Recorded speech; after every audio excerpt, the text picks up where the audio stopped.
entrando aqui a nossa webinar. Nós iniciaremos em instantes. Que bom ter a participação de vocês. Deixa eu ver quem mais já está aqui com a gente na sala. Opa.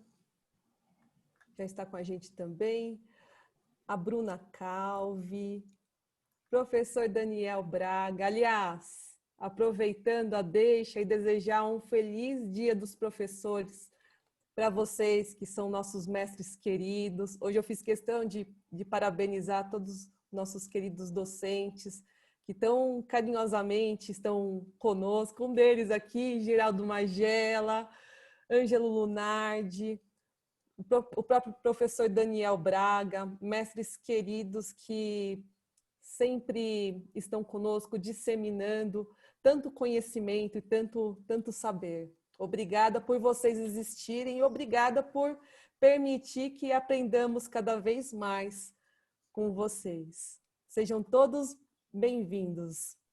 Estão aqui também conosco a Débora Mitag, a Denise Silva, o Gabriel Lima, Guilherme Gama, Janine Arruda. Janine, um beijo para você, obrigada pela presença.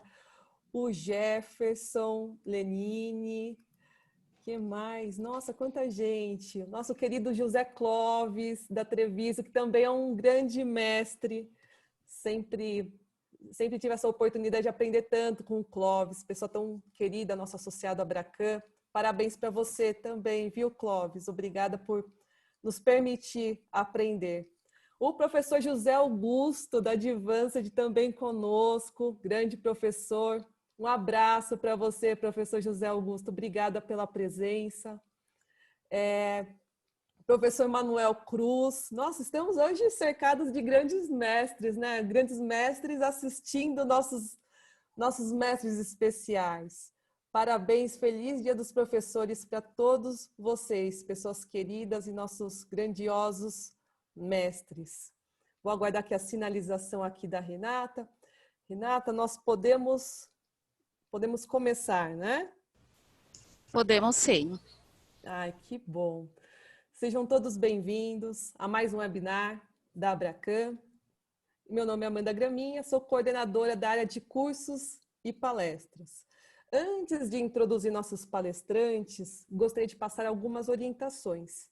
Caso tenham dúvidas, utilizem o recurso do Q&A, onde o nosso moderador, que também é nosso palestrante, Geraldo Magela, poderá elucidar as dúvidas.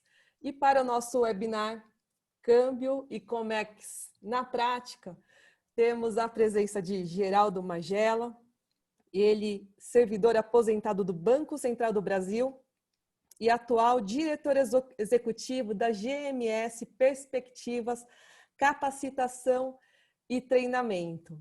Geraldo, muito obrigada pela sua participação conosco, trazendo esse webinar tão especial para nós. Seja bem-vindo. Gostaria também de convidar nosso querido mestre Ângelo Lunardi, ele que é sócio-diretor da Lunardi Câmbio e Comex. Professor Lunardi, também muito querido, muito obrigada pela sua participação e na composição desse webinar especial para os associados da Abracan em nosso mercado. Sejam bem-vindos. Eu gostaria de passar a palavra, a partir de então, a você, Magela. Muito obrigada. Amanda, só um minutinho aqui que eu vou compartilhar uma tela com vocês.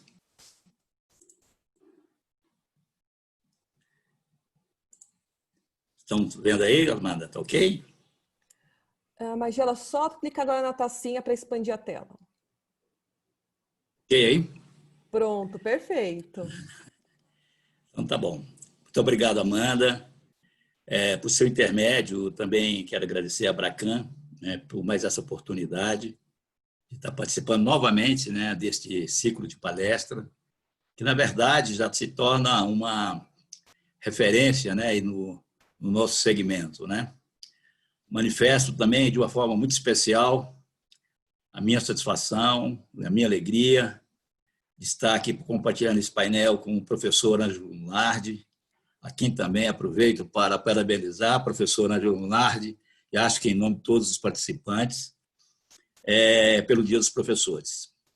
O Ângelo é um amigo antigo, um antigo amigo, de quem fui aluno, com quem aprendi muito, e com quem também tive a honra de compartilhar, né, alguns cursos e alguns trabalhos profissionais.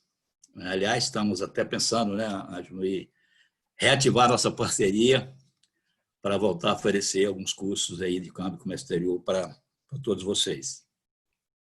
Nossa conversa de hoje busca mostrar assim, alguns pontos de forma mais genérica sobre comércio exterior e câmbio, e de maneira específica vamos mostrar algumas situações que tratam das formas de pagamento e das modalidades de transação. Nesse sentido, a nossa agenda ela é um pouco ampla.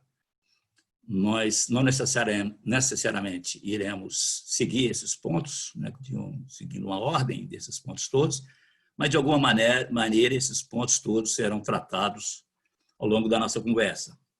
Comércio exterior, no contexto da lavagem de dinheiro, aspectos comuns ligados à exportação e à importação, aspectos específicos ligados à exportação, aspectos específicos ligados à importação.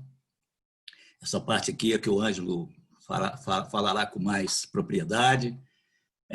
Análise de risco e contratos de COMEX, modalidade de transação em forma de pagamento, remessa sem saque, cobrança, carta de crédito, pagamento antecipado, enfim, aí uma gama de temas para o Ângelo, para a gente ter o prazer, né, de ouvir o Ângelo explorar. Eu reputo o Ângelo Lunardi como um dos maiores especialistas, né, em contratos mercantis internacionais, documentos internacionais. Eu acho que teremos aqui o prazer de ouvir do Ângelo pontos interessantes, né, sobre o comércio exterior. Aliás, comércio exterior, iniciando já a nossa conversa,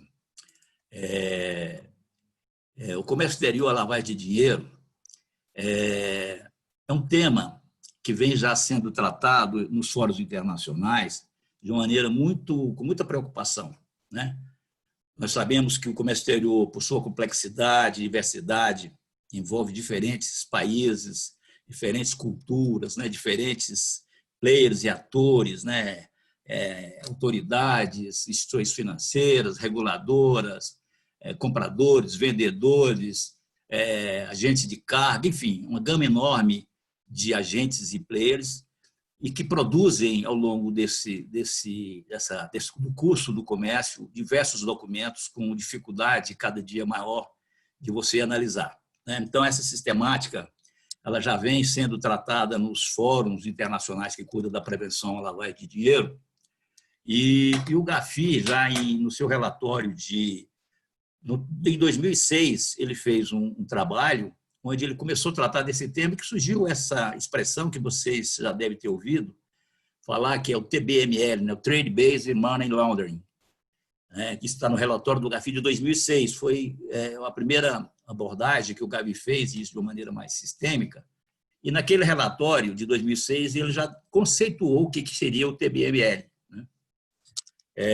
E lá ele diz que, para efeitos deste estudo, a lavagem de dinheiro com base no comércio é definida como processo de dissimulação dos rendimentos do crime e movimentação de recursos por meio de uso de transações comerciais na tentativa de legitimar sua origem ilícita.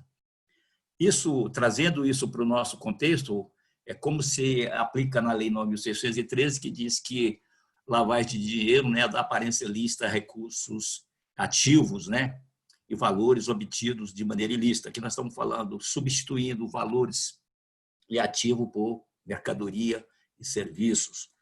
Ele diz mais que, dentro dessa prática, isso pode ser alcançado através de deturpação do preço, da quantidade ou da qualidade das importações e das exportações. Diz o GAFI, em muitos casos, isso também pode envolver abuso do sistema financeiro, por meio de transações fraudulentas, envolvendo uma variedade de instrumentos de transmissão de dinheiro, como transferência eletrônica. Em 2006, nesse relatório, o GAFI definiu 3 métodos principais pelos quais as organizações criminosas e financiadores do terrorismo movimentam dinheiro, né, com o objetivo de disfarçar suas origens e integrá-lo à economia formal. O primeiro, nós já conhecemos, né, e temos envolvimento com a tentativa dessa prática, né, e trabalhamos para coibi-la, é por meio do sistema financeiro, né, que é o principal alvo, né, do lavador, das pessoas que buscam lavar dinheiro, porque é onde eles buscam dar movimentação aos recursos que obtiveram de maneira ilícita. O segundo método, segundo o GAFI, envolve o movimento físico de dinheiro. E o terceiro, e aí ele começa a trazer para o âmbito da prevenção à lavagem de dinheiro a questão do comércio exterior. Ele diz, e a terceira é por meio de movimento físico de mercadoria por meio do sistema de comércio. E ele reconhece aqui que não deu a devida atenção até então, até 2006, no próprio relatório, ele diz, nos últimos anos, o GAFI deu atenção considerável aos 2 primeiros métodos. Por comparação, o escopo de abuso do sistema de comércio internacional tem recebido relativamente pouca atenção. Quer dizer, comparativamente aos outros 2 métodos, o GAFI, em 2006, reconheceu que o ambiente de prevenção à lavagem de dinheiro, prevenção e combate à lavagem de dinheiro e ao financiamento do terrorismo, não estava dando a devida atenção para a questão do comércio. Em 2008, o GAFI emitiu um novo relatório, onde ele estabelece boas práticas para a prevenção e combate à lavagem de dinheiro e financiamento do terrorismo no âmbito do comércio exterior de bens e serviços. E ele diz que ele reconheceu o uso indevido do sistema de comércio como um dos principais métodos pelos quais organizações criminosas e financiadores do terrorismo movimentam dinheiro com a finalidade de disfarçar suas origens e integrá-lo à economia formal. Muitas agências alfandegárias, agências de aplicação da lei, unidades de inteligência financeira, autoridades fiscais e supervisores bancários, ou seja, autoridades competentes, parecem menos capazes de identificar e combater a lavagem de dinheiro com base no comércio que no trato com outras formas de lavagem de dinheiro e financiamento do terrorismo. Ou seja, reconhecendo que a prevenção e combate à lavagem de dinheiro no âmbito do comércio internacional precisa de mais atenção. Neste mesmo relatório, ele reforça que continuará a explorar vulnerabilidades no sistema de comércio, incluindo aquelas relacionadas ao financiamento do comércio, com vistas a identificar outras medidas que possam ser consideradas no combate ao uso ilícito do sistema de comércio. Aqui nós podemos tirar uma lição e várias coisas que foram estabelecidas depois de 2008 ou foram reforçadas a partir de 2008, como, por exemplo, o reforço em cima do beneficiário final, né, as sanções internacionais. Isso tudo veio nesse contexto de buscar reforçar, né, a prevenção e combate à lavagem de dinheiro no âmbito do comércio internacional através dos agentes, né, que, de alguma forma, se relacionam a esse comércio. E nós, né, do sistema financeiro, temos envolvimento direto nessa atividade, não só para movimentar transações, como também para movimentar documentos de comércio, né? Emitir cartas de crédito, ser avisadores, ser recebedores de carta de crédito, analisar documentos, analisar conhecimento de transporte. Enfim, cada dia mais nós temos que nos preparar para enfrentar a prevenção à lavagem de dinheiro no âmbito do comércio internacional, porque temos que conhecer também algumas práticas de comércio internacional, não necessariamente práticas financeiras. Essa questão do combate, do prevenção e combate à lavagem de dinheiro no âmbito do comércio internacional também foi reforçado pela Organização Mundial das Alfândegas, que congrega quase 180 alfândegas do mundo inteiro, que é a OMA, que também, num relatório de 2018, ele diz, esse relatório ele não trata especificamente de prevenção à lavagem de dinheiro, mas trata de ilícitos financeiros associados ao comércio internacional, né? A questão de transferência, preço de transferência, subfaturamento, superfaturamento, mas, enfim, de alguma forma também se relaciona à lavagem de dinheiro. Ele diz especificamente no relatório, a lavagem de dinheiro com base no comércio é o processo de disfarçar os produtos do crime e movimentar valor por meio de transações comerciais na tentativa de legitimar suas origens lícitas. Na prática, isso pode ser conseguido através da deturpação do preço, quantidade ou qualidade das importações ou importações. E também diz, pode envolver movimentação ilícita de mercadorias, falsificação de documentos. Esse ponto aqui eu ressaltei para fazer um comentário especial para vocês. Primeiro, entender o seguinte, quando o GAFI trata dessa questão, ele trata não de forma pontual relacionada ao comércio, ele trata isso como uma organização, uma estrutura montada para utilizar o comércio internacional para lavagem de dinheiro, para promover lavagem de dinheiro. E esse ponto aqui de falsificação de documentos, eu vou contar um caso, vou te contar o caso, mas não vou dizer com quem foi e aonde que eu obtive esse relato, de um colega que ele foi sondado por uma empresa em São Paulo, para ganhar X reais por mês, que não teria que fazer nada. A única coisa que ele tinha que fazer é produzir faturas comerciais. Produzir faturas comerciais, como isso é ocorrido na prática. Ou seja, existem empresas de falsificação de documentos. E pegam essas pessoas, eles capturam essas pessoas no mercado e pessoas que conhecem. Essa pessoa, por exemplo, que me contou isso, é uma pessoa que conhece bem o sistema financeiro, conhece bem as práticas cambiais, e ele, obviamente, recusou e adotou as medidas cabíveis. Mas, assim, para relatar o seguinte, que falsificação, existem empresas internacionais estruturadas para falsificar documentos. Ou seja, nós temos que estar preparados para analisar documentos, inclusive nessas situações. E isso é uma dificuldade que as próprias alfândegas também reconhecem, está contido nesse relatório. Estou aqui querendo trazer para vocês a importância de nós estarmos preparados para entender o comércio internacional do ponto de vista sistêmico, para que nós possamos exercer as nossas atividades dentro das nossas instituições, no contexto da prevenção à lavagem de dinheiro e ao financiamento do terrorismo. Bom, eu vou fazer aqui agora, trazer um comentário particular sobre alguns cuidados e recomendações que normalmente eu utilizo ou faço quando eu estou fazendo algum tipo de consultoria, curso ou mesmo algum trabalho. Agora, com a 3978, isso ampliou essa necessidade de nós reforçarmos uma análise combinada, tanto análise quantitativa e qualitativa, para fim de classificação dos clientes, mas nós temos que fazer uma série de classificações de produtos, de serviços, de canais de distribuição, de inovações tecnológicas, de países contraparte, para fim de quê? De classificar os riscos, especialmente na chegada do cliente, que é o onboard, na aceitação do cliente, e depois gerenciar e monitorar de maneira sistêmica esses riscos. Quando eu coloco aqui a análise combinada quantitativa e qualitativa, por quê? Porque a 3978 ela traz de maneira expressa a necessidade de você fazer uma matriz de risco combinando probabilidade e impacto. Probabilidade da ocorrência e impacto financeiro, legal e reputacional. Algumas situações é possível você ter uma análise quantitativa, quando você pega e tem alguns dados históricos que você possa estabelecer uma análise quantitativa e estabelecer, portanto, a probabilidade daquilo ocorrer.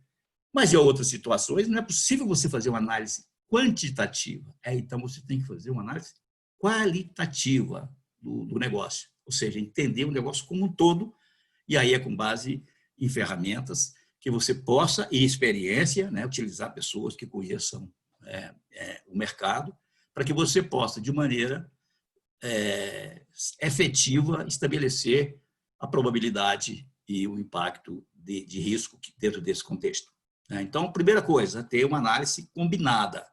Quando se tratar de questões, isso não se aplica não só ao comércio internacional, como qualquer outra operação, mas isso é primordial em qualquer negócio que a instituição for fazer no âmbito do negócio cambial.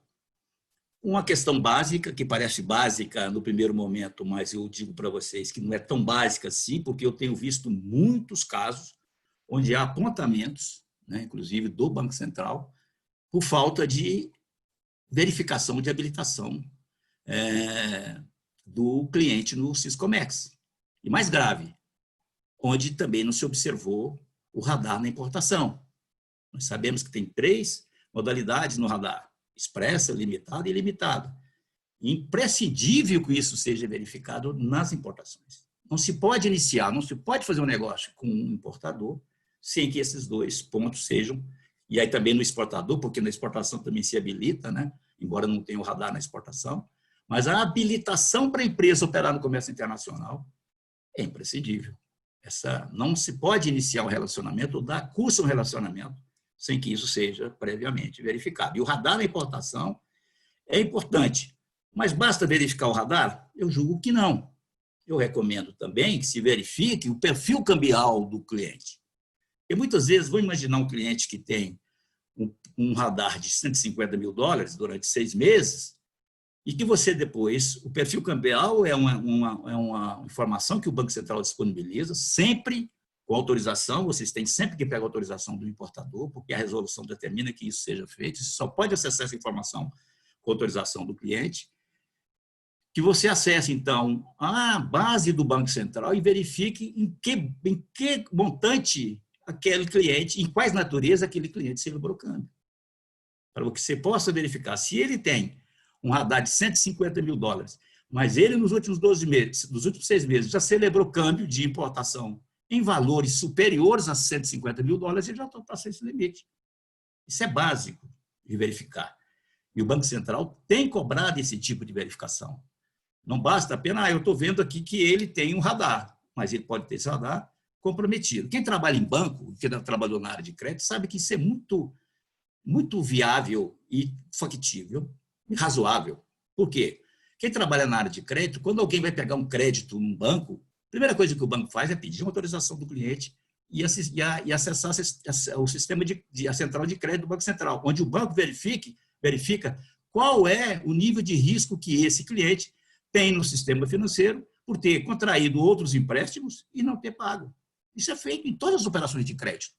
Por que nós não podemos fazer nas operações de comércio para verificar se esse cliente também já não está comprometido cambialmente com outra instituição? Portanto, se ele está comprometido com outra instituição, a capacidade ou a probabilidade de ele não entregar a DI para nós ou comprovar a importação passa a ser maior.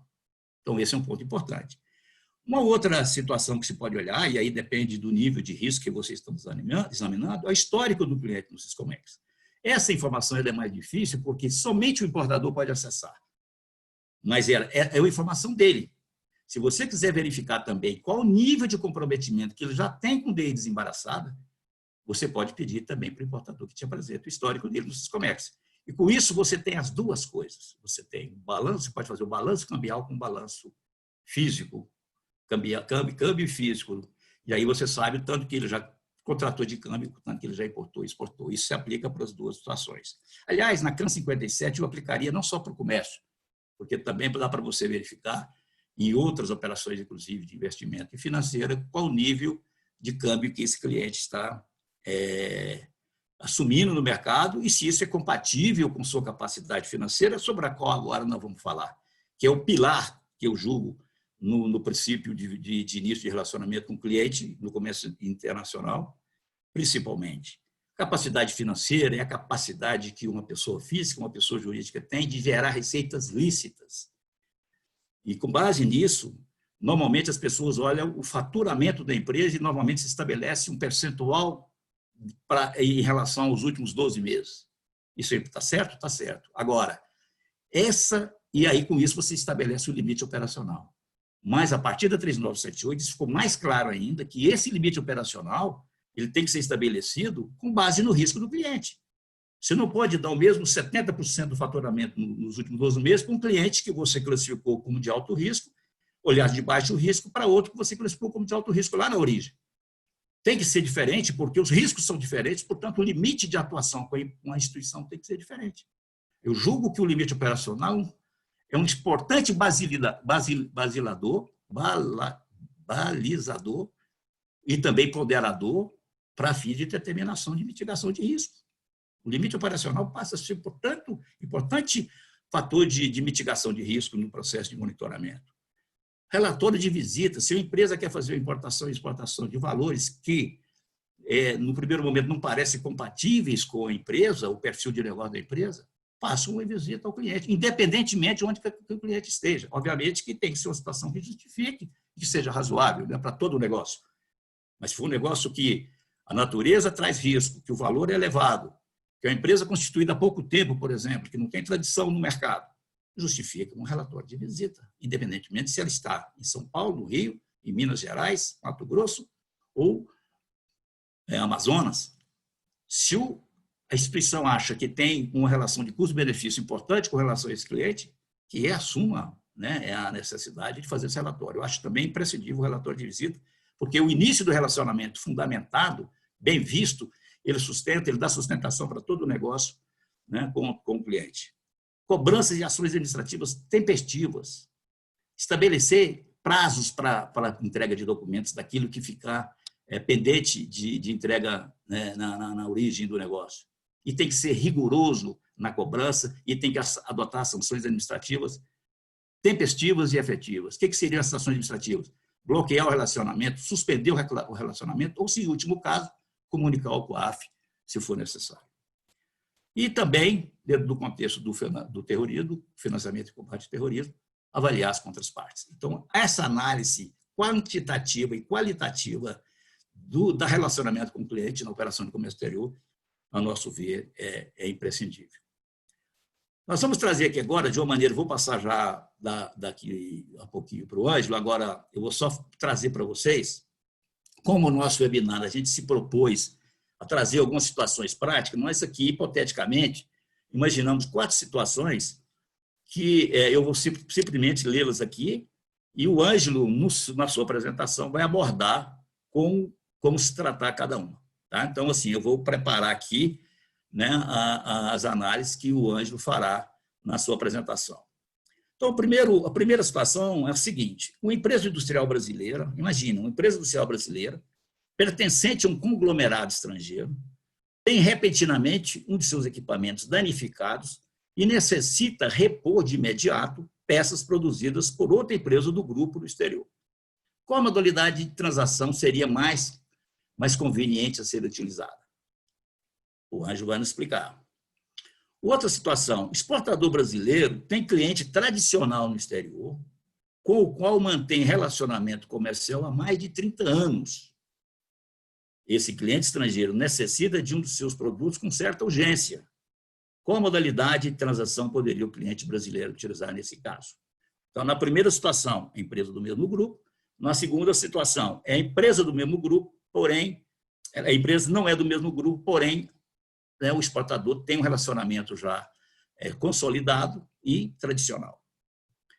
Terceira situação: exportador brasileiro recebe demanda de uma empresa tradicional no exterior, com a qual manteve e mantém ainda intenso relacionamento comercial nos últimos anos, quer dizer, na mesma situação da anterior, para aquisição de um dos seus produtos. Ocorre que o país do importador está com sérias dificuldades para equilibrar seu balanço de pagamentos e recorreu ao Fundo Monetário Internacional para obter ajuda financeira.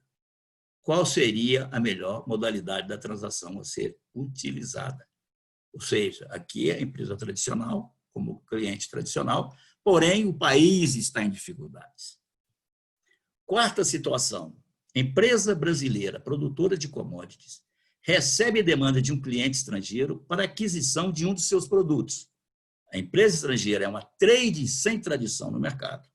Qual a melhor modalidade de transação poderia ser utilizada pelo exportador nacional? Obviamente que isso, o nosso amigo Ângelo Lunardi vai trazer para nós a sua explicação, falando sobre remessa sem saque, falando sobre cobrança documentária, falando sobre carta de crédito e falando sobre pagamento antecipado. Ângelo, se você quiser já acessar aí, e assim que o Ângelo, antes de o Ângelo entrar, eu vou fazer aqui um comentário rápido. A diferença entre forma de pagamento e modalidade de transação. Isso é uma coisa que o Ângelo vai falar. Essas duas situações não se confundem. A forma de pagamento é como deverá ser feito o pagamento e a modalidade de transação são as condições do negócio.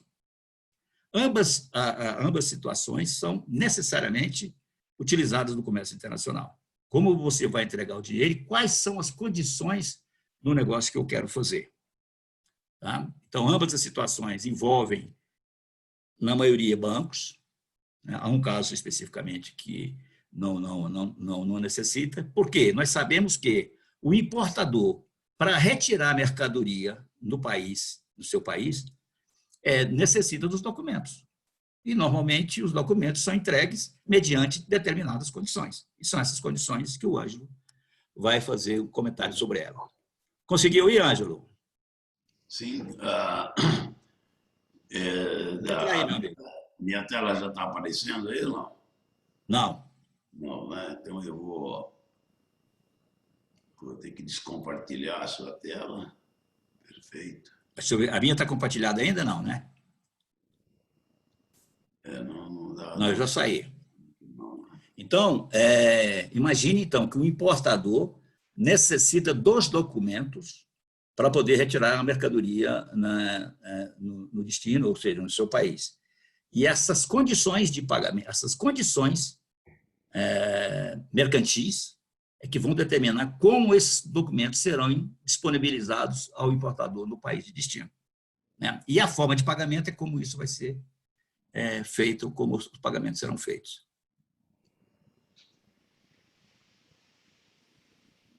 Alguma coisa está dando problema aqui que eu não estou conseguindo ativar a tela. Você baixou a sua tela? Não. Se você quiser que eu tento colocar pelo meu... Ângelo, enquanto a Amanda termina, faz aí, Ângelo, se você já quiser iniciar a sua apresentação, a introdução da conversa, e a Ângela, enquanto isso, a Amanda vai preparar para nós aí. Exato. Aí você fica focado na... Para a gente poder falar das modalidades de pagamento, vocês me ouvem? Sim, ouvindo bem. Tudo bem. Então, para falarmos das modalidades de pagamento, a gente precisaria começar falando aí da análise de riscos. Né? A análise de risco da operação é que vai determinar a modalidade de pagamento, né? Os riscos comerciais, riscos políticos, né?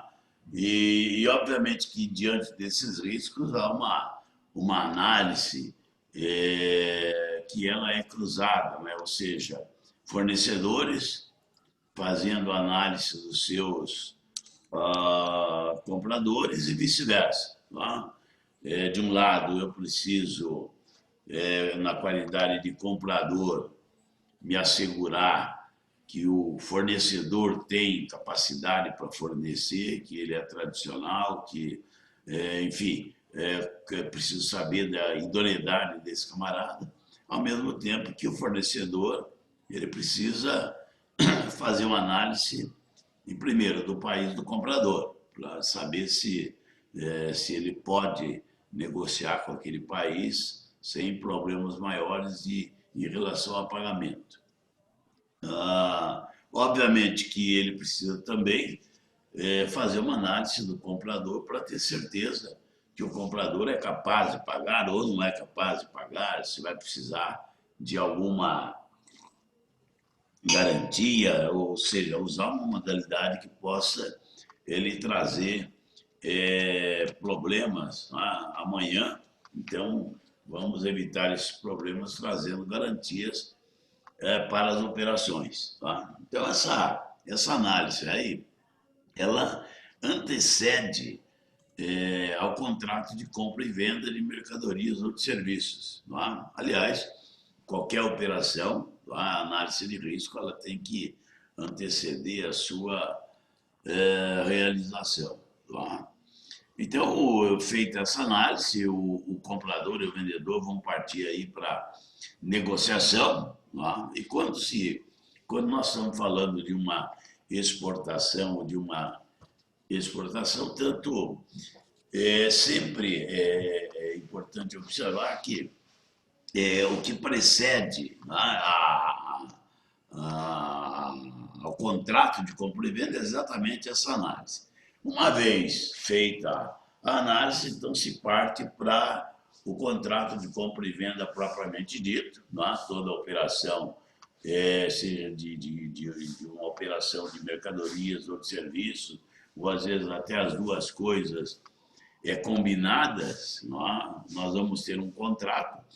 No âmbito das mercadorias, dependendo da negociação que se faz, evidentemente que esse contrato, às vezes, é um contrato sumário, né, representado muitas vezes por uma simples fatura pro forma, onde traz ali as condições principais da operação. Tá?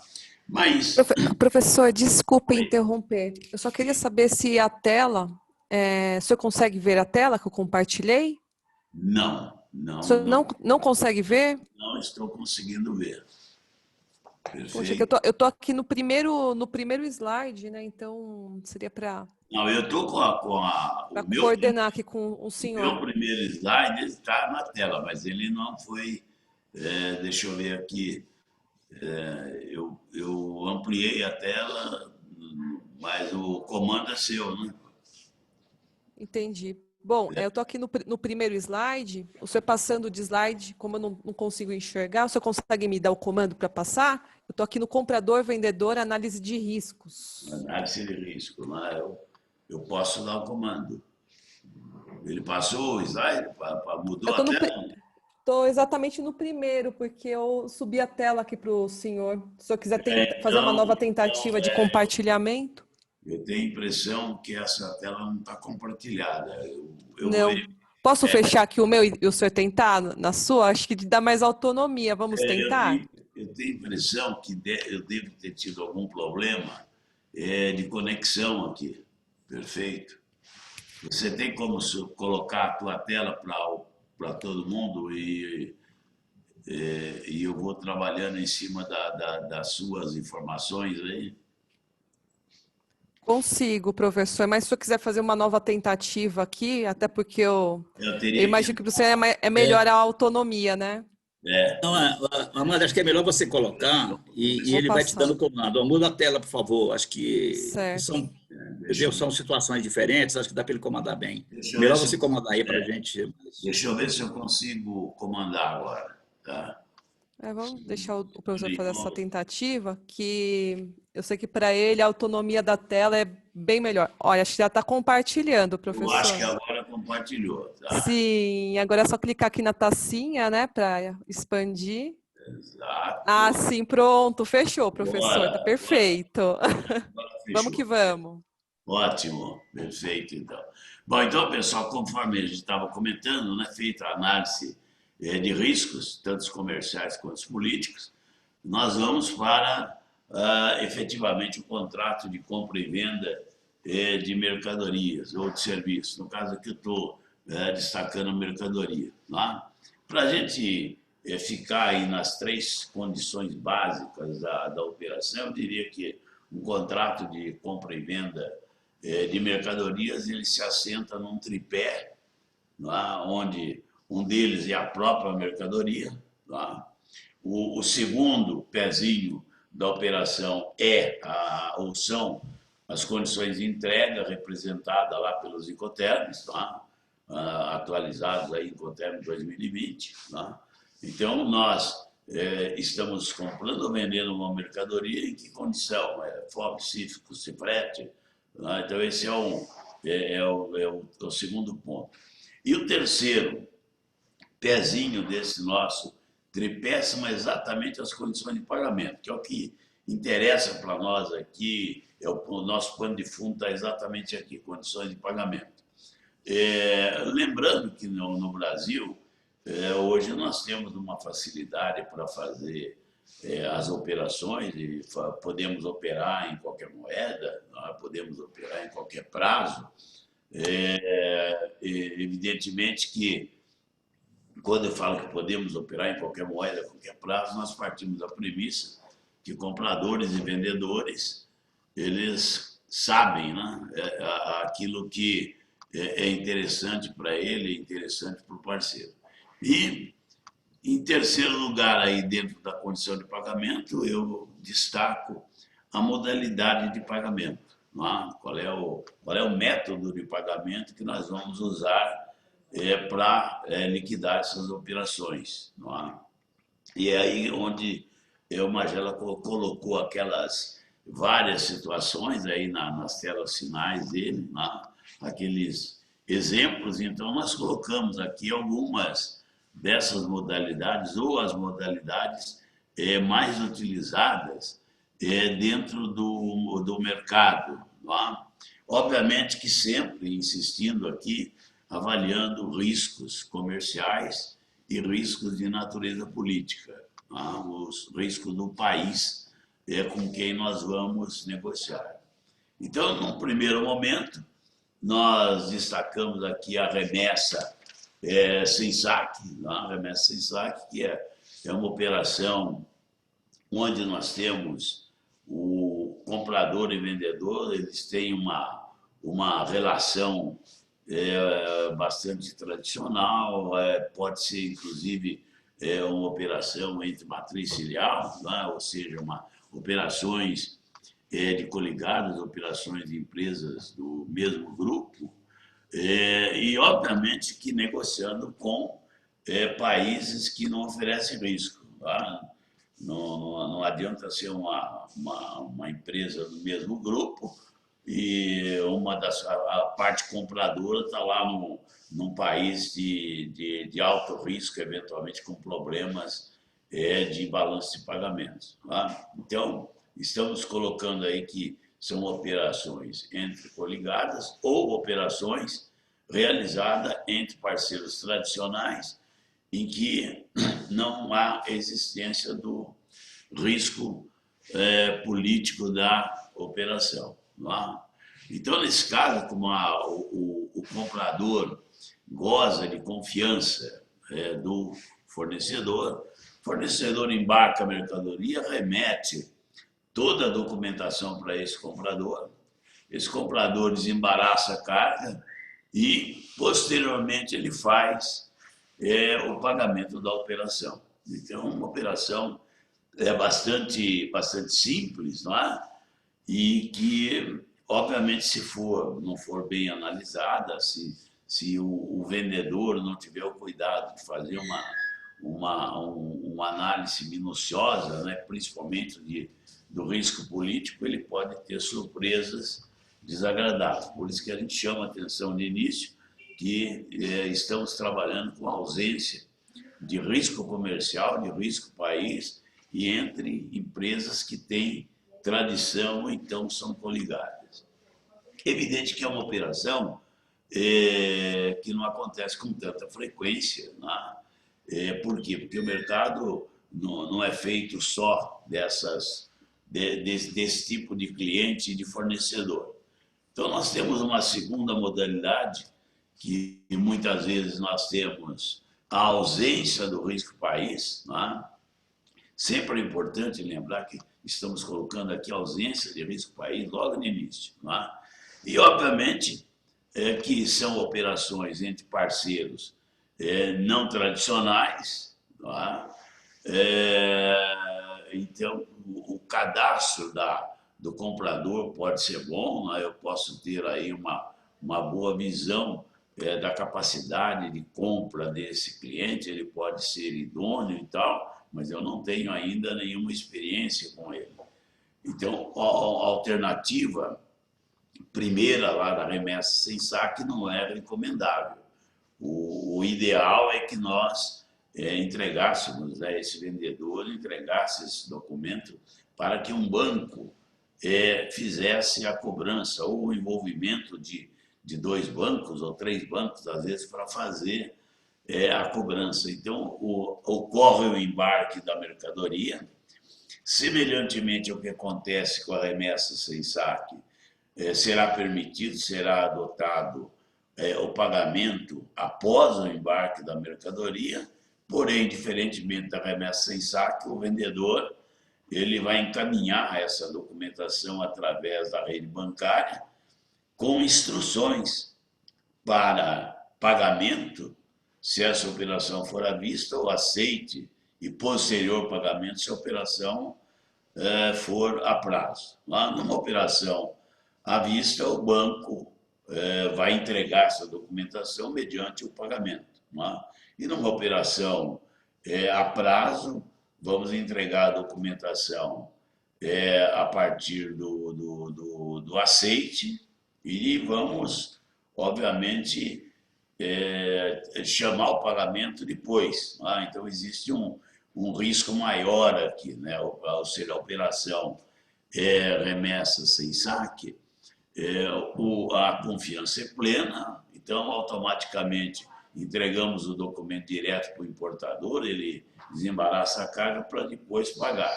E aqui na cobrança já é um pouco diferente, porque eu vou usar a figura do banco para fazer a cobrança. Entretanto, quando nós estamos utilizando o banco aqui, nós temos que entender que a participação dos bancos se dá como prestador de serviço. Ele não dá garantia de pagamento absoluto. Simplesmente, ele foi contratado pela empresa, né? A gente pode dizer que exatamente o serviço de cobrança é contratado pela empresa, né? Junto a esse banco ou a esses bancos, no sentido de que ele vá buscar o pagamento. Isso tem regulamentação internacional. Nós temos uma publicação da Câmara de Comércio Internacional que regula essas operações, e ali está muito claro que o banco vai agir segundo as orientações, as instruções que foram dadas pelo exportador, que foram retransmitidas pelo banco do exportador para o banco do importador, a quem cabe fazer a cobrança. Mas o banco, agindo dentro dessas instruções que lhe foram dadas, ele não responde pelo pagamento. Então, é possível que numa operação à vista eu vá cobrar o importador e o importador não pague. Então, o banco retém os documentos, de sorte que impede que o importador lance mão da mercadoria.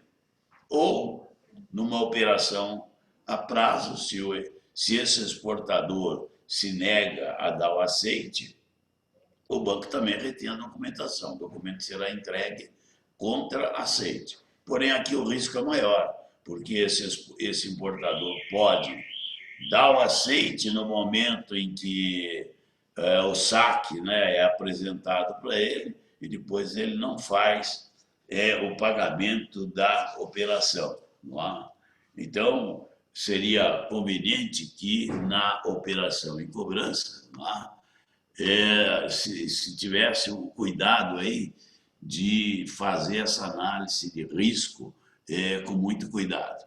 Então, aqui, resumindo, são operações entre parceiros não tradicionais, e aí o fluxo da operação até que ocorra o aceite ou pagamento.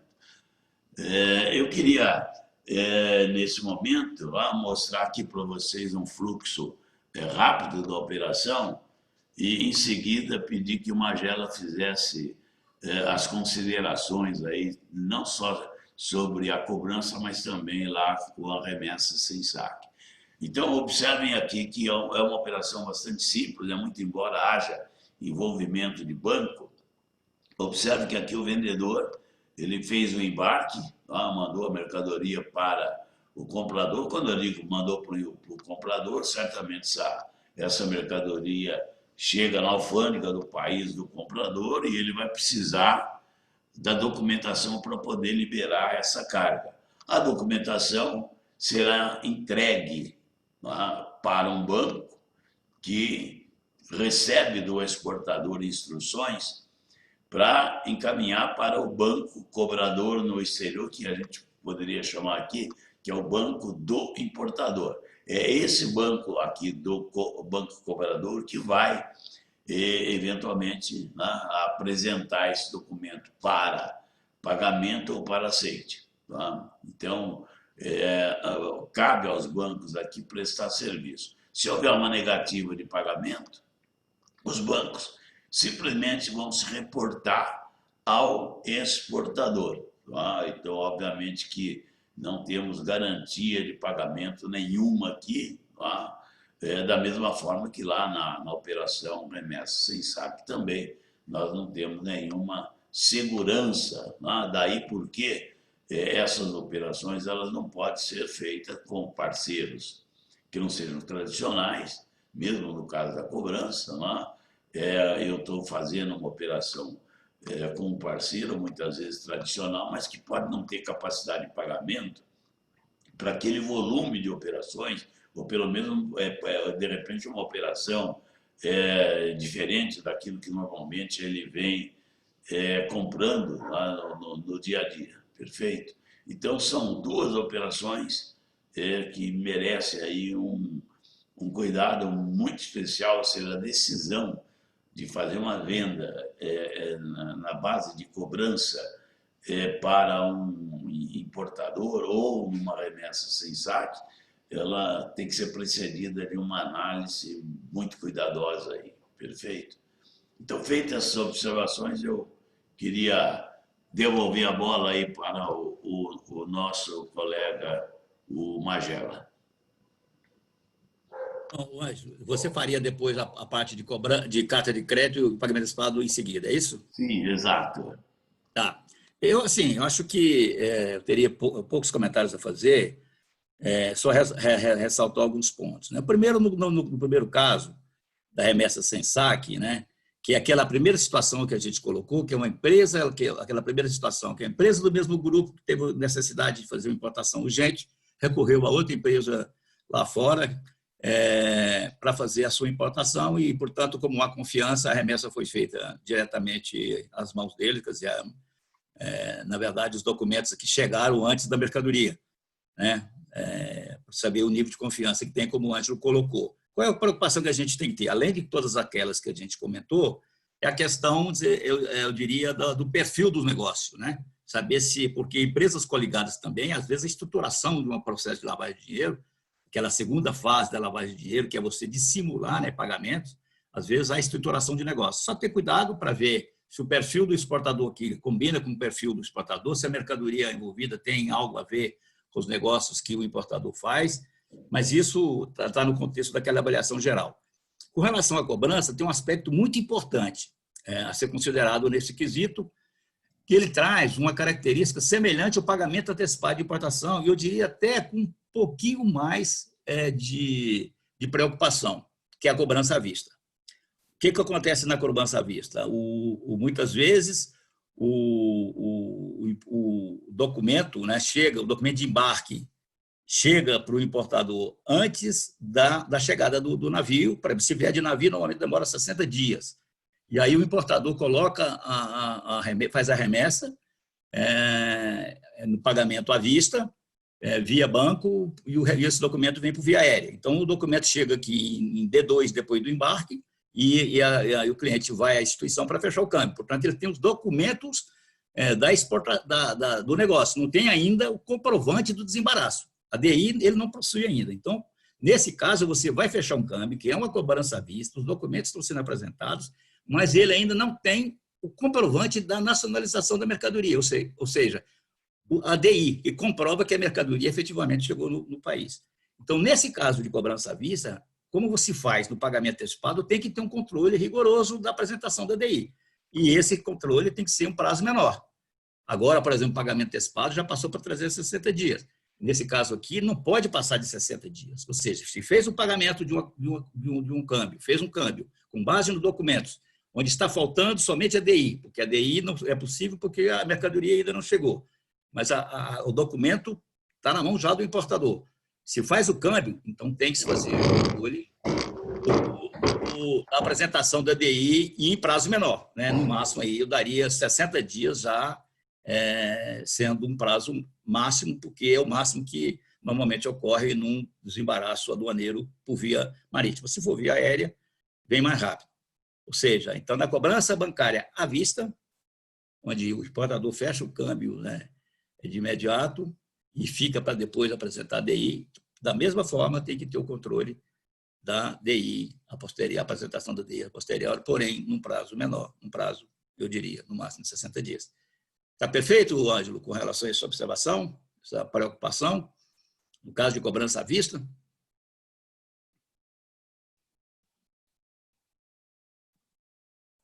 Ângelo, está nos ouvindo? Tá Você no está mudo. desligado. Está no Pode mudo, Ângelo. reativar o áudio, professor.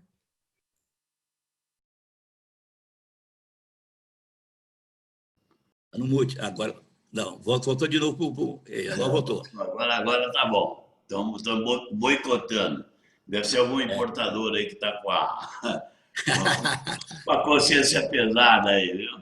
Mas é muito importante essa observação que você faz, porque esse controle da DI na importação, ele tem sido feito de uma forma bem rigorosa no pagamento antecipado.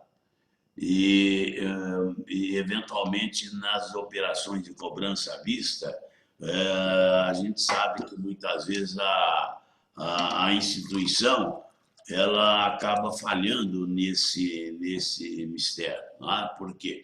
Porque sempre partiu-se da premissa que no pagamento antecipado, que obviamente a operação mais perigosa está, sim, no pagamento antecipado, mas essa colocação que você faz de o importador efetuar o pagamento com base em documentos, e são documentos que comprovam, teoricamente comprovam o embarque, mas a gente sabe que documentos frios acabam transitando por esse mercado aí. Então, fica a instituição que operou o câmbio na obrigação de exigir a comprovação da DI, apresentar a declaração de importação. Então, o risco maior aí de operações irregulares está exatamente na importação. Perfeito? Eu acho que é só essa colocação adicional que eu faria aí, no caso da operação em cobrança. Muito bem. Aí nós temos na sequência a operação com carta de crédito. A operação com carta de crédito ela já começa a ser um pouco mais difícil, mais complicada. Por quê? Quando nós fazemos uma operação com carta de crédito, tanto na importação quanto na exportação, o princípio é o mesmo, é a presença de risco, presença de risco comercial ou de risco país, e por que não os dois? A gente pode ter exemplos aí que poderíamos dar aqui as dezenas, mas vamos pegar alguns mercados. Pega, por exemplo, o mercado da África. O Brasil tem uma relação comercial bastante intensa com pelo menos uns 35 países da África. E nós sabemos que na África você tem um risco país presente na maioria dos países. Então, já de cara, nós nem precisaríamos analisar a qualidade do comprador, porque o país já desaconselha a você fazer uma operação em cobrança e muito menos em remessa sem saque. Então, a alternativa, uma operação com carta de crédito, onde você estabelece que a venda só será feita se houver a participação de um banco. A carta de crédito é um instrumento bancário, então participação de um banco é onde o banco assume a figura de pagador da operação.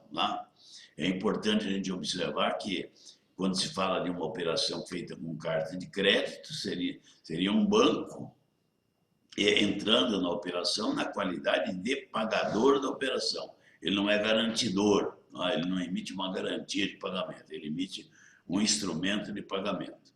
Então, ou está presente lá o risco comercial, o risco político, às vezes o risco político não existe, mas não há a segurança de que esse comprador seja capaz, ou se ele é idôneo dentro daquilo que nós imaginamos necessário para fazer uma operação sem garantia.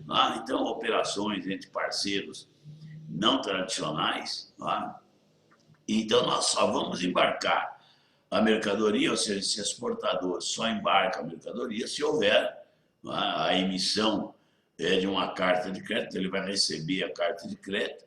É instrumento bancário, mas não pode ser de qualquer banco, é necessário que seja de um banco de primeira categoria, um banco classificado como sendo uma boa instituição, uma instituição aquilo que nós normalmente chamamos de primeira linha. E, evidentemente, se esse banco que está emitindo a carta de crédito ele não é um banco confiável, né, um banco de primeira linha, nós podemos exigir até a participação de um outro banco chamado banco confirmador, que passa a assumir o risco do primeiro banco.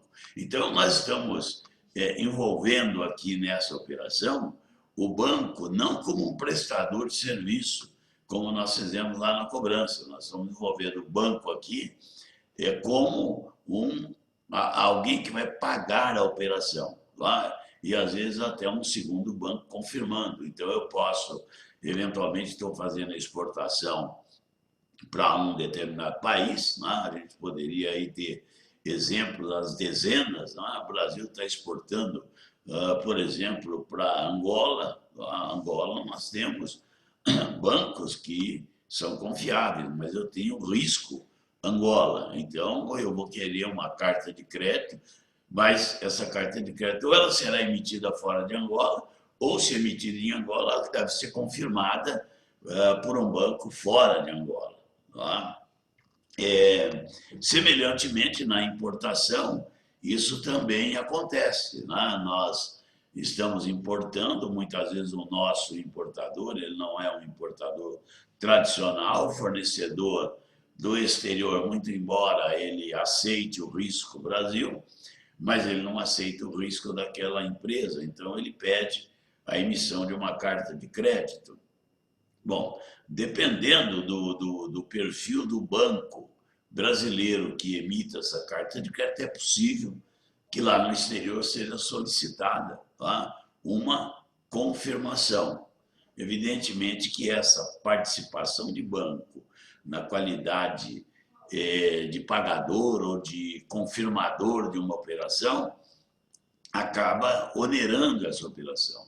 Os bancos cobram, evidentemente, pelo risco que estão correndo. Ele vai cobrar comissões, etc. Muito bem. Aí o vendedor de posse de uma carta de crédito dessas, entendidas como emitidas por um banco de primeira grandeza, o que esse exportador faz? Então, ele embarca a mercadoria, e produz a documentação de acordo com aquilo que a carta de crédito determina. É muito importante a gente observar que quando existe uma carta de crédito, essa carta de crédito ela traz características dos documentos, ou seja, quais são as informações e de que forma essas informações devem ser colocadas nos documentos.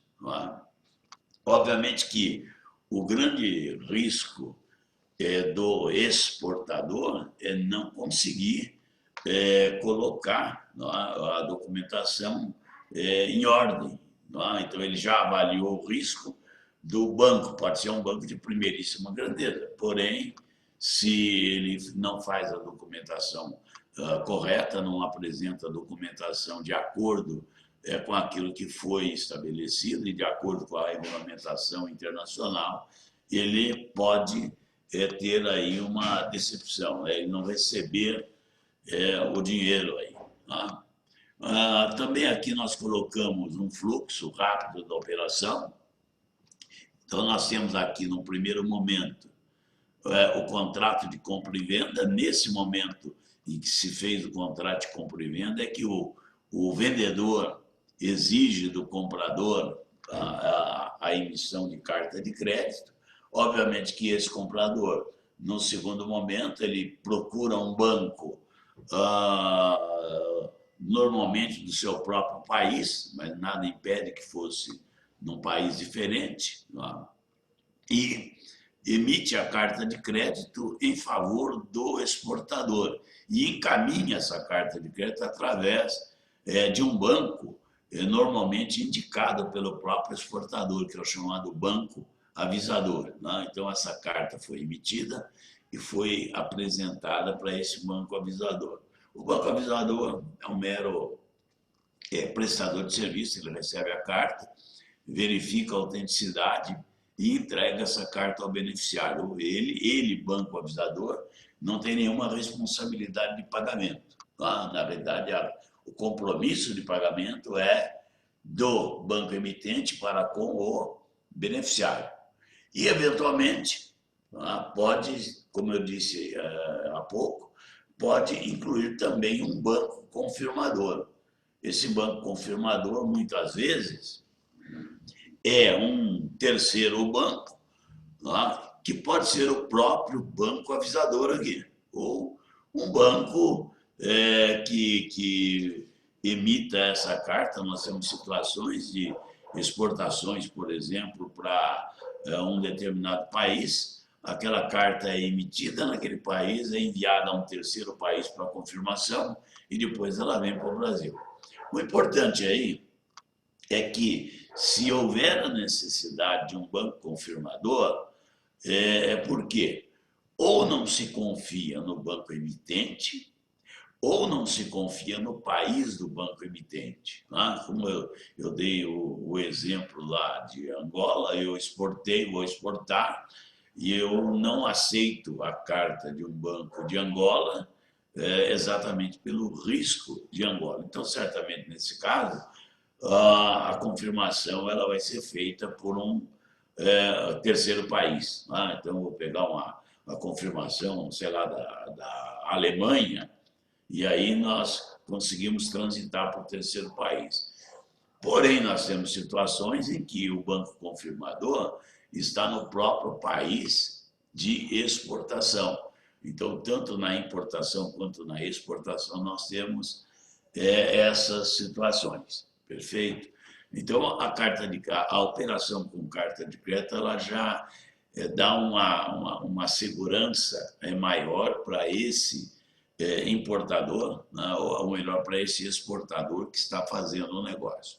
Agora, é importante a gente também observar aqui o seguinte: a carta de crédito ela é feita para dar segurança ao exportador, mas isso não significa que ela garanta recebimento de mercadoria. Então, isso é muito importante.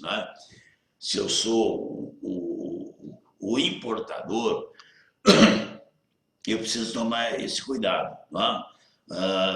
Por quê? Nós temos situações em que houve a apresentação de documentos, e esses documentos eram documentos frios. O banco do importador, muitas vezes, ele não tem, ou melhor, o banco do exportador, ele pode não ter muita habilidade no trato com a documentação e ele acaba dando curso nessa operação. Se o documento é bom, o documento é bom no sentido de aparentemente ter cumprido aquilo que a carta de crédito estabelece, mas não quer dizer que necessariamente a mercadoria tenha sido embarcada. E existe até a situação em que eu tenho documento de embarque e o embarque, na realidade, não foi realizado por alguma falha da companhia que está embarcando e tal. Então, eu tenho aqui uma segurança de pagamento, se eu souber escolher banco, mas eu não tenho certeza de que a mercadoria vai ser recebida pelo importador brasileiro. Ou seja, ele não tem nenhuma segurança, ele precisa tomar cuidado em exigir documentos específicos quando for o caso. Então, a operação carta de crédito ela é um pouco mais complexa, exatamente pelo envolvimento de banco. Mas exatamente por esse envolvimento de banco, ela pode também trazer segurança maior principalmente para o exportador da mercadoria. Perfeito? Bom, Magela, por favor, fique à vontade.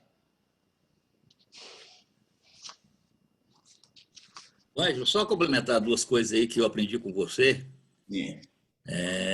com relação à carta de crédito. Primeiro, que é o que você diz aí, questão da segurança, é que ela também traz alguma segurança para o importador, Sim. na medida em que o importador também coloca as condições que ele quer que a mercadoria chegue, onde que ela vai ser embarcada, quais são os documentos que devem ser entregues, laudos, né, de vistoria, enfim.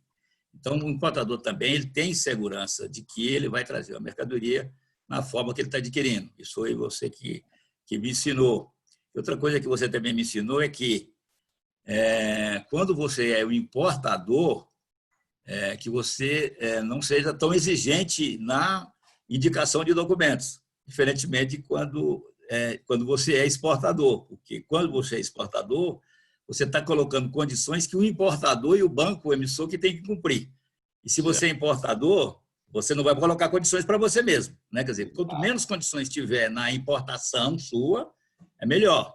Agora, a não ser que você queira que tenha alguma garantia de exigir, olha, eu quero que embarque no porto tal, no dia tal e nessas condições. Então, só para dar esse arremate, que você falou mais na segurança de pagamento, mas na segurança de negócio, acho que é importante também. E essas duas coisas, eu volto a dizer, Ângelo, isso aí com toda sinceridade, eu aprendi contigo. Eu achei que era importante que você reforçasse esses dois pontos. Certo, exatamente. Veja você, o exportador, quando ele vai exigir a carta de crédito, ele vai tentar. Então, ele está exportando caminhões. Tá? Ele, como exportador, o ideal seria que viesse lá veículos, incluiria caminhão, carro, carroça, qualquer coisa, veículos. Tá? Agora, quando eu sou importador, eu preciso tomar alguns cuidados. Eu estou comprando uma mercadoria que tem vários tipos e tal, no caso aí veículos. Né? Eu não estou comprando veículos, eu estou comprando um determinado veículo. Tá? Estou comprando um caminhão. Ora, se estou comprando um caminhão, que tipo de caminhão é? Então, quanto mais detalhes o importador incluir na operação, ou seja, na hora que a carta vai ser emitida, quanto mais informações ele inclui, tá? É melhor para ele vai ter mais segurança. Tá? Agora, do outro lado, eu sou um exportador. Para o exportador, é bom que a carta de crédito traga o mínimo de informações, ou seja, a carta de crédito tem que ser paga, olhando do ponto de vista do exportador, ela deveria ser genérica. Tá? Então, é o caso aí, veículos. Tá? E existem essas cartas genéricas.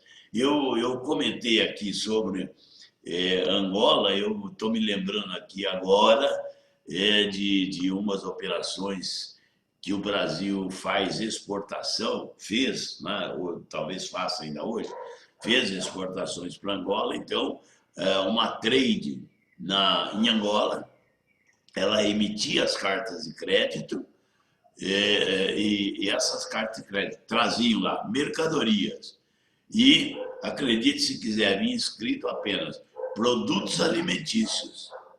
E aí o exportador embarcava o produto que ele tinha lá.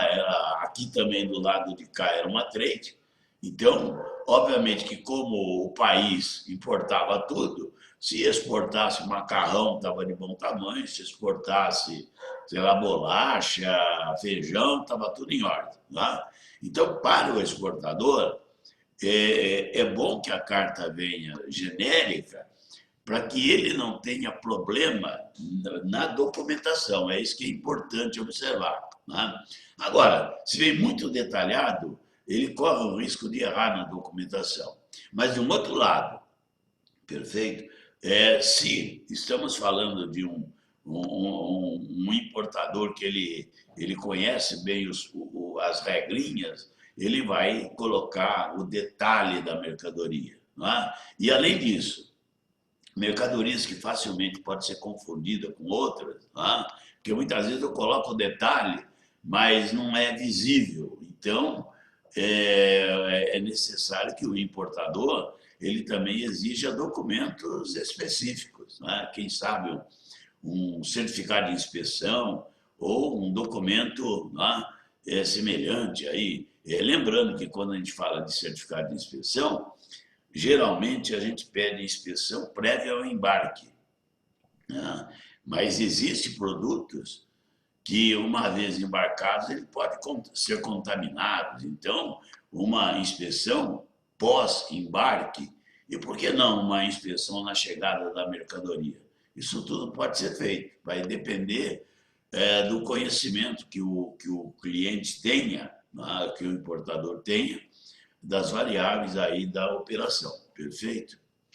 Ok? Ô, Ângelo, Sim. nesse último item, que é pagamento antecipado, como é um assunto que o pessoal já até talvez tenha mais familiaridade, tem algumas perguntas aqui. Se você Sim. pudesse aí dar uma agilizada nesse ponto, porque acho que é o ponto que já está mais familiarizado para as pessoas, não tem grandes complexidades, vamos dizer assim. Certo, certo. Só para a gente ter umas perguntas aqui para a gente responder, e acho que é importante, tem umas interessantes aqui. Tudo bem, então vamos adiante, tá? Pagamento antecipado.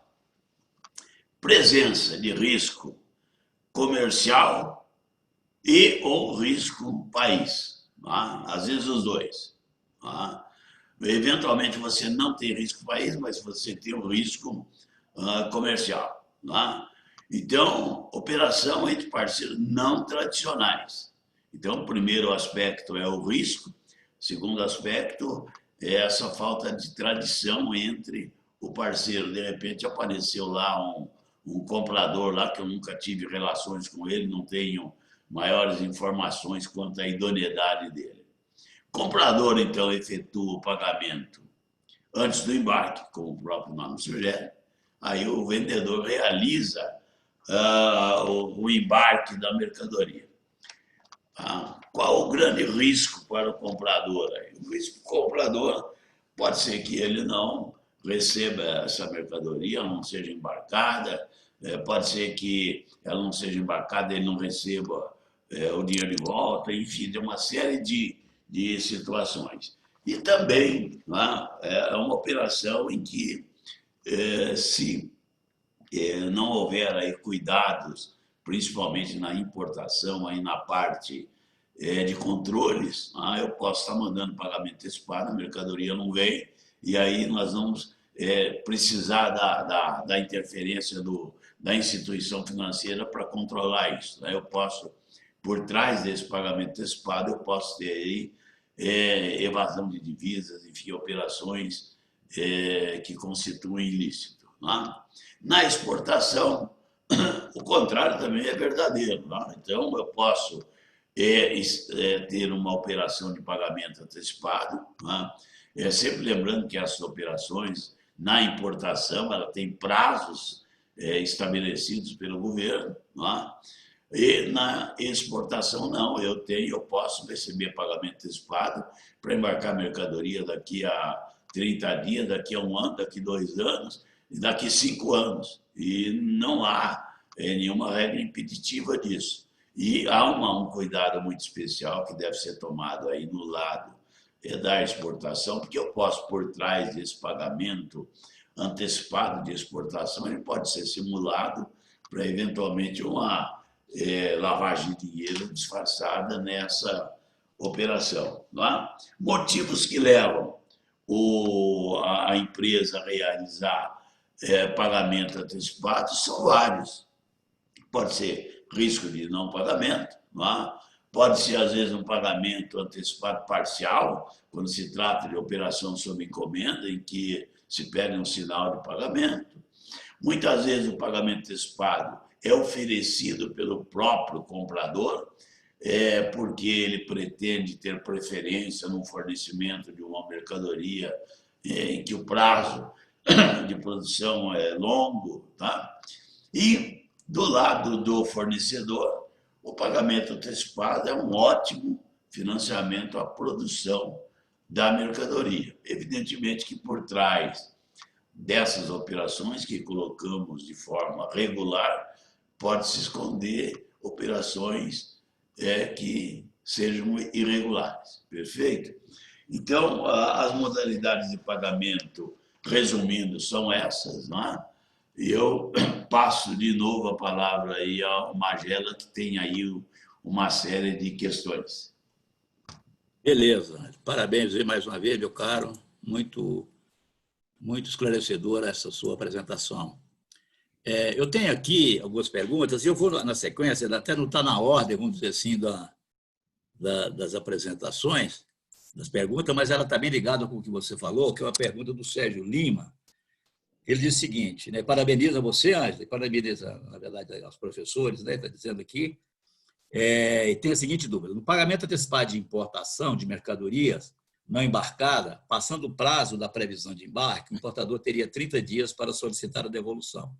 Mas no caso idêntico para exportação, havendo uma quebra do contrato comercial, o exportador teria que devolver o valor ao exterior. Nesse caso, ficaria descaracterizada a exportação da remessa ao exterior e teria imposto de renda. Então, essa é a equação que ele coloca. Bem colocado isso, Sérgio. Bom, na importação, que inclusive agora teve o prazo elevado, né, em abril para 360 dias, inclusive alertando vocês que foi uma coisa boa também, que veio na pandemia, que o Banco Central levou para 360 dias e ainda retroagiu essa faculdade. Está lá no parágrafo segundo, se não me engano, lá do artigo 168 da Circular 3691, onde ele diz lá que, olha, 360 dias, passa para 360 dias, e aí ele poderia, aquilo que está anteriormente contratado, poderia também se valer desse prazo de 360 dias.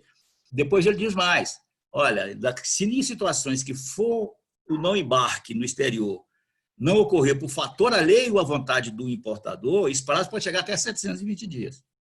Ou seja, dada essa pandemia aí, essa questão do prazo foi um pouquinho elevada. Isso é uma coisa importante que pode ser usada a favor aí de situações que sejam legítimas, vamos dizer assim, onde o exportador no exterior e estrangeiro teve dificuldade em função da pandemia para embarcar a mercadoria. Então, acho que é um ponto importante para vocês considerarem. E a norma diz o seguinte: se não tiver embarcada a mercadoria, em 30 dias tem que haver repatriação das divisas.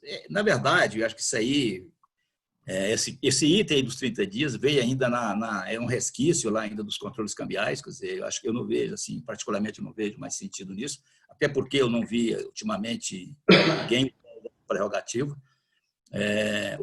usando essa prerrogativa, não, usando dessa determinação, ou cumprindo essa determinação, porque normalmente quando não embarca, porque tem algum problema, e aí são outras tratativas. Isso na importação, né? Ou seja, as divisas saíram, não vê mercadoria, voltam as divisas. Na exportação, se os prazos são diferentes, como o Ângelo colocou, não tem prazo para você em relação à antecipação, mas tem um corte aí que é 360 dias, dizendo o seguinte: se for até 360 dias, é considerado como operação comercial comum. Passou de 360 dias, você tem que registrar no Banco Central que passa a ser uma operação financeira. Portanto, tem que fazer o ROF e tudo mais, né? Se for acima de 360 dias, é um pagamento antecipado com ROF. E aí, no caso, Sérgio, o Banco Central diz o seguinte: é uma outra regra.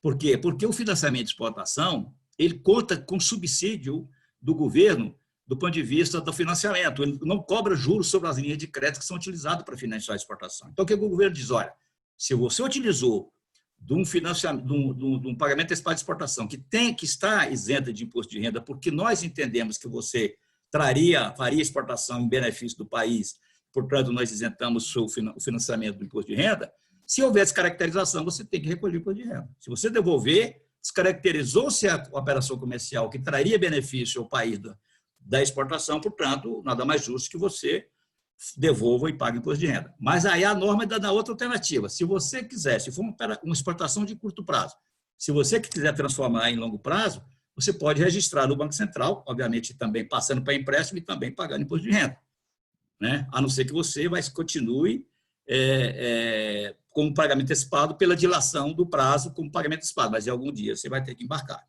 Então, são regras diferentes porque são impactos diferentes do ponto de vista de comércio exterior, do ponto de vista de balanço de pagamento, do ponto de vista da balança cambial e comercial do país. Tá? Então, são dois tratamentos diferentes do ponto de vista de tratamento. Não sei, Sérgio, se ficou claro, mas se tiver necessidade, a gente pode acrescentar. Uma outra, se você quer fazer algum tipo de comentário, para fazer, meu cara. Eu estou falando aqui porque... Eu só chamaria a atenção aí ainda na importação, que o Banco Central também alongou o prazo daquelas operações feitas sob encomenda, Sim, que era perfeito. 1.080 dias, que foi para 1.800 dias. Então, eu já vi aquele comentário no mercado, opa, que beleza, né? Só que tem um detalhe, isso tem que ser feito com base em documentação, ou seja, não é qualquer produto que eu posso mandar pagamento antecipado, para o exterior com esse prazo longo aí. Então, a regulamentação ela faz alguma restrição. Só essa observação aí. Perfeito. Uma outra, Amanda, quanto tempo que nós temos aí de gordura? Ai, Magela, nós estamos com os minutinhos finais aqui, exatamente 4 minutos. Não tem mais nada aí de gordura? Posso estender mais 5? Então, a gente encerra às Consegue 15. Não, 18h35. tem uma pergunta aqui importante, que eu acho que ela é relevante. Mas tem várias perguntas importantes aqui. Tem uma pergunta do Vladimir sobre de importação por conta e ordem de terceiro. Tem a do Braga aqui sobre ouro. Mas tem outra aqui que eu acho que ela é relevante, porque ela é conceitual e ela é recorrente. Tá? Eu vou permitir explicar essa aqui, que é uma pergunta da... deixa eu ver aqui.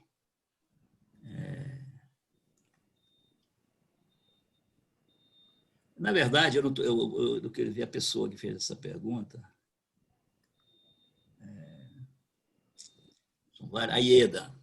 Ela diz o seguinte: a partir do momento que os órgãos competentes suspenderam as vinculações dos documentos alfandegários, os contratos de câmbio, não houve fragilidade no processo de importação. Essa é uma questão recorrente, eu diria para você que sempre isso é colocado. Eu diria para você com toda a minha segurança que não. Tá? O que havia até 2006 eram controles cambiais focados na divisa, no fluxo financeiro. Naquele momento, o país passava por dificuldades, né, de balanço de pagamento e estabeleceu controles cambiais em todas as operações, não só de comércio exterior, né, nas operações de comércio exterior, como também colocou até nas operações de serviços e também nas transferências correntes e até no tratamento de saúde. Naquele momento, como o país não tinha divisa, você controlava, inclusive, pagamento de compra de remédio ou tratamento no exterior.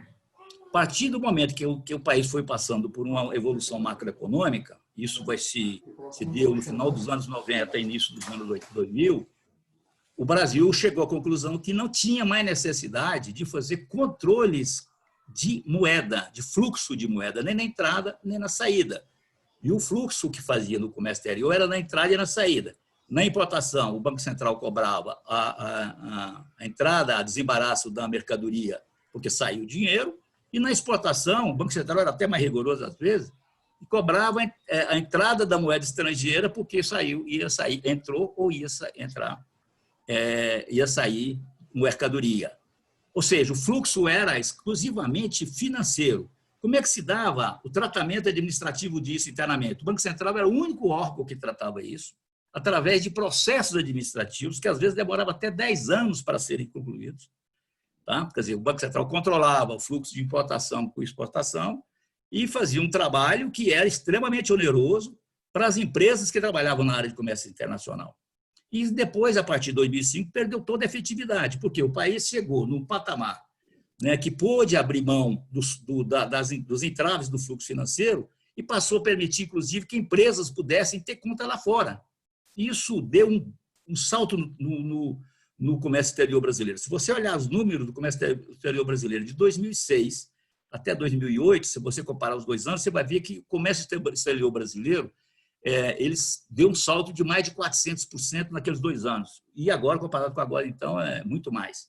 Por quê? Porque os exportadores passaram a poder receber suas exportações lá fora. Eles eram obrigados a ingressar com essa mercadoria aqui no Brasil. E se um exportador tivesse que fazer uma exportação, por exemplo, tivesse uma exportação de 10 milhões de dólares e tivesse uma importação de 8 milhões de dólares, ele tinha que trazer os recursos para o país, fazer um contrato de campo de 10 milhões de dólares e depois fazer o pagamento da importação por 8 milhões de dólares. Ou seja, custo de transação enorme para o exportador, custo que trazia perda de competitividade para as empresas brasileiras lá fora. Então, o que o Banco Central permitiu? Olha, você pode manter esse recurso lá fora e, com esse recurso, fazer todos os pagamentos que você tiver. A única coisa que você tem é que informar para o Estado que fez esses pagamentos. Esse é o primeiro ponto, do ponto de vista, vamos dizer, macroeconômico, do impacto positivo que isso trouxe para a economia brasileira. Do ponto de vista da prevenção à lavagem de dinheiro, eu digo para você o seguinte, sem medo de errar, a prevenção à lavagem de dinheiro ficou mais forte, mais reforçada com os simples controles cambiais. Esse é um problema que nós temos que desvincular dele, porque até hoje as pessoas ainda pensam em controle cambial. Nós não fazemos mais controle cambial. A lavagem de dinheiro é uma via de duas mãos. O Ângelo acabou de ressaltar. A exportação também, você deve se preocupar com a exportação para fim de prevenção à lavagem de dinheiro. E se você olhar em termos de efetividade, depois dos fins dos controles cambiais, o nível de punição, o nível de detecção de casos com prevenção à lavagem de dinheiro foi muito maior do que anteriormente. Por quê? Porque você deixou de focar na operação para focar onde? No cliente. O foco da prevenção à lavagem de dinheiro não pode ser na operação. A operação é uma dimensão de risco, mas o foco passou a ser no cliente. E, a partir daí, quando você começou a detectar a operação suspeita ou atípica e começou a comunicar com o COAF, o nível de detecção de casos de lavagem de dinheiro foi muito maior do que antes quando você tinha o controle cambial. O controle cambial focava na divisa, na moeda. E, aliás, em 2005, 2006, o Banco Central nem fazia mais as vinculações que nós falávamos, palito a palito, porque já não tinha, o nível era tão grande de fluxo que não dava mais para você vincular caso a caso para o Banco Central controlar. O Banco Central controlava inteiramente através do que nós chamávamos na época de balanço cambial e balanço físico. A gente pegava de valor condensado, né, das exportações e das importações. Com um detalhe muito importante, o grande nível de ilícitos que houve na Lava Jato, que foi a detecção de casos, né, de lavagem de dinheiro, foi com pagamento antecipado de importação. E no pagamento antecipado de importação, você não tem como fazer vinculação. Por quê? Porque não tem ADI. Nos casos em que há lavagem de dinheiro, pagamento antecipado de importação, você não consegue vincular. Por quê? Porque não há ADI para você vincular. Portanto, perde toda a efetividade. Então, eu diria para você, e esse ponto que você coloca, eu vejo recorrentemente pessoas dizendo, e pessoas do mercado. Pessoas do mercado voltam sempre a dizer que era melhor ter os controles cambiais da forma que era. Digo para você sem medo de não tem qualquer efetividade. Vejo, inclusive, autoridades dizendo isso. Não tem autoridade. O sistema atual é muito mais reforçado, muito mais efetivo, e ele é muito mais favorável ao país, porque ele permite que as empresas tenham fluidez no seu fluxo financeiro e que tenha gerenciamento do seu dinheiro lá fora. Se você voltar, ou alguém propor voltar com o controle cambial, nós teremos que voltar com o fim da possibilidade do exportador ter recursos lá fora, porque não tem sentido você permitir pagamentos lá fora se você volta a vincular contrato de câmbio palito a palito aqui como os contratos. Isso seria um atraso enorme, um retrocesso enorme para o país. Né? Eu nem pensaria nisso novamente. E digo mais para vocês, nós estamos aqui hoje fazendo esse debate porque acabou o controle cambial, porque se não tivesse acabado, o Banco Central não poderia ter evoluído como evoluiu nas normas cambiais, de permitir, inclusive, corretora trabalhar na comércio internacional. Pode ter certeza disso. Se não fosse o fim do controle cambial, as próprias corretoras hoje não teriam o nível, né, a dimensão de trabalho que tem, porque o Banco Central iria restringir sempre, porque era uma questão de necessidade de controlar fluxo. Então, nós temos que tirar da cabeça o seguinte, vinculação de contrato de câmbio DI pelo Banco Central é controle cambial. E controle cambial não mais existe, graças a Deus. Por quê? Porque macroeconomicamente nós temos reservas internacionais que possibilitam uma fluidez, né, para entrada e para saída sem qualquer necessidade do Estado estar intervindo nesse negócio. E ainda é mais, no controle cambial, se você conversar com qualquer exportador, ou mesmo importador, pergunta como é que era o departamento jurídico dessas empresas. um custo enorme para as empresas, porque a quantidade de processo administrativo que o Banco Central abria para a empresa exportadora e importadora era enorme, o custo de transação enorme, nosso comércio exterior altamente pesado. Então, eu digo para você, em termos macroeconômicos, não tem nenhum tipo de ressalva para que possa ser feita, e do ponto de vista de efetividade de controle, eu digo que o nosso sistema agora, né, focado no cliente, no risco do cliente, que 3978 trouxe agora mais possibilidade de nós avançarmos nessa linha, é muito mais efetivo do que o próprio controle cambial. Ângelo, quer fazer algum complemento sobre isso? Não, depois dessa aula toda, fica difícil. Mas eu faria assim, um comentário a respeito disso que foi colocado aí, né? E disso que você falou da modernidade que nós temos hoje. Né? Eu só queria registrar aí que eu sou da época do carimbo em guia de importação, lá em 1900 e batatinha. Né? Eu entrei nessa área em 1970. Né? Então, lá, aquela época era terrível. Tá? Aí nós chegamos até aquele momento que o Brasil já começou a gozar de uma reserva cambial favorável, né? E que começamos a fazer essa desregulamentação. E eu só queria lembrar que uma das pessoas responsáveis, talvez o principal responsável por essa desregulamentação dentro do Banco Central, foi um conhecido nosso chamado Geraldo Magela. Tá? Então, eu não poderia deixar de registrar. Mas eu gostaria de agradecer a todos os participantes, agradecer aí pela honra aí de participar desse debate junto com o Magela, né? E devolver a vocês a palavra. Para encerrar, Amanda, nesse ponto, tinha outras perguntas aqui que eu peço desculpa por nós não termos condições de ter respondido, mas essa eu fiz questão de falar porque é importante, ele é um conceito, uma coisa conceitual, e digo para vocês o seguinte, né, o que simboliza para mim, né, a evolução do mercado, eu gosto sempre de ressaltar. Quando eu entrei no Banco Central, você não podia comprar um remédio no exterior, porque o país não tinha reserva para entregar. Hoje nós estamos discutindo um PL cambial, né, onde se discute a total liberdade cambial, inclusive contas no Brasil e no estrangeiro. Isso, com controle cambial, nenhum país que tem controle cambial recebe investimento externo em nível que nós recebemos. Nós temos que pensar de uma forma macro. Nós não podemos pensar na questão micro exclusivamente. Né? Então, assim, o avanço e o ganho enorme que a sociedade teve com os fins dos controles cambiais é imensurável e é, no meu ponto de vista, inquestionável. E tanto do ponto de vista macroeconômico quanto do ponto de vista de controle. Tá? Assim, é só para deixar esse ponto, porque eu acho que isso, vocês são do mercado, incorporar isso, sabe, é importante. Você conversa com o investidor estrangeiro, se você falar que em controle cambial novamente, assusta o investidor estrangeiro, assusta as pessoas que querem investir, porque o que o investidor quer é fluidez. E o que vigora no mercado de câmbio brasileiro é tudo que é legal é permitido. Então, nós temos que entender o que é legal. Muito bom.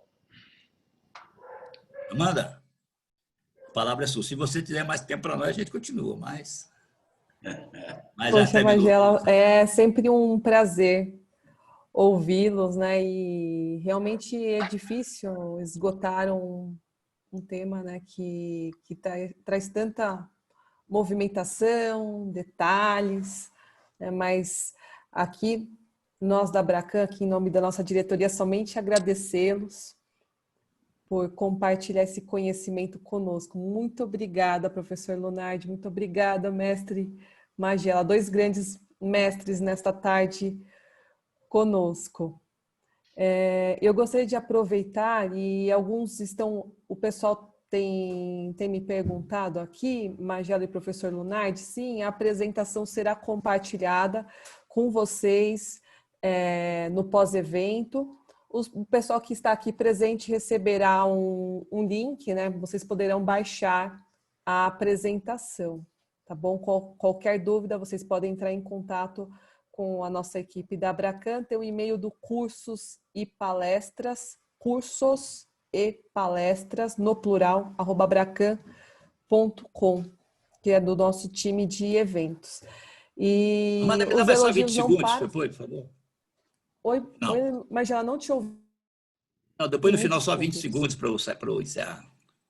Ah, claro, te passo. Só vou fazer aqui uma chamadinha antes de passar aqui para você, Magela. Para o pessoal não perder, nós estamos programando um ciclo temático. Todo mês na Bracan tem um ciclo temático de palestras. E esse quarto ciclo será meios de pagamentos. Nós teremos aqui a presença dele novamente, o nosso embaixador Citro, Luiz Citro, estará conosco dentro desse ciclo de palestras. Nós teremos a presença do Dr. Bruno Baldocini, da Pinheiro Neto, advogados, grandes nomes como Carlos Garcia, que é vice-presidente global da canadense NanoPay. Teremos também a Bianca Lopes, que é cofundadora da Tail, uma grande agência de comunicação do mercado financeiro, e também a presença do doutor Moisés Simão, ele que já foi ministro de Planejamento, Gestão e Orçamentos. Teremos grandes nomes nesse ciclo de palestras, estão todos convidados. O pessoal que é lista VIP, já passei aqui o celular, o WhatsApp, quem quiser, entre, solicite entrar aqui na lista VIP. Não é grupo, você vai receber os convites da Bracan de forma individual no seu WhatsApp. Essa semana vai começar semana que vem, né? Vai da segunda-feira até quinta-feira, com as palestras começando às 17 horas. Então, estão todos convidados, deixei os links aqui, caso vocês queiram participar pontualmente de um evento ou de outro, mas o interessante é aproveitar o ciclo em seu todo. Tá bom, pessoal? Então, Magela, suas considerações finais, mestre? Não, Amanda, antes de...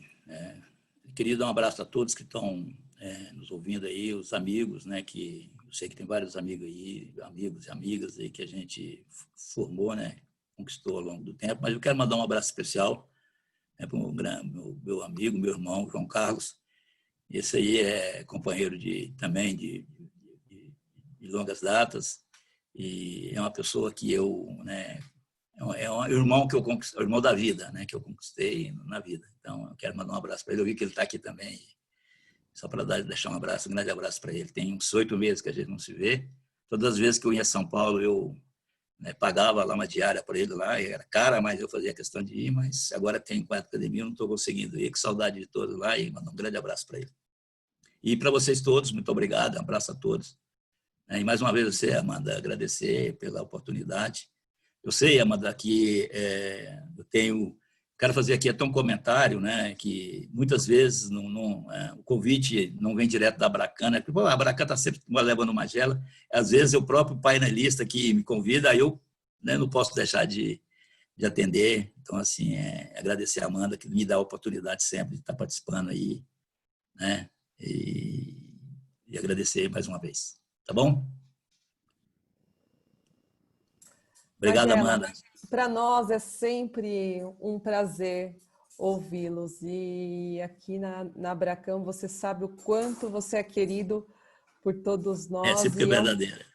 é um prazer, a vontade é de ouvi-lo todos os dias, porque todos os dias que nós lhe ouvimos, sempre estamos aprendendo algo novo com você, viu, Magela? E não diferente com o mestre Lunardi, também tão querido aqui nessa nossa casa, né? Já digo que a Bracan já é uma família, tantas pessoas que nós já conhecemos e conquistamos aqui no mercado. É verdadeira, né? Gostaria de mandar aqui, olha, tem aqui um grande colega seu, Dr. Nelson Rodrigues, está aqui com a gente.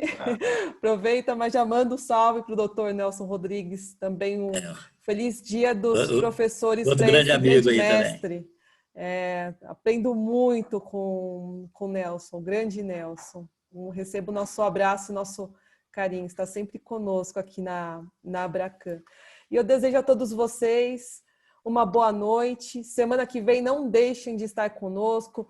Magela, por favor, Lunardi, vocês estão mais que escalados. Muito obrigada aí pela presença e por estar conosco sempre. Desejo a todos vocês uma ótima noite, pessoal. Grande abraço. Abraço a todos aí. Grande abraço a todos. Muito obrigado pela atenção. Eu agradeço também e deixo aqui um forte abraço a todo mundo. Ângelo, foi um prazer estar contigo, meu cara. Prazer é meu, rapaz. Você sabe, viu? Obrigada, pessoal. Obrigada, Ângelo. Obrigada, Magela. Uma ótima noite para vocês e para todos os nossos colegas que estão aqui conosco, grande público nessa webinar. Beleza. Semana que vem tem mais, pessoal. Tchau. Boa noite. Obrigado, pessoal. Boa noite. Tchau, tchau.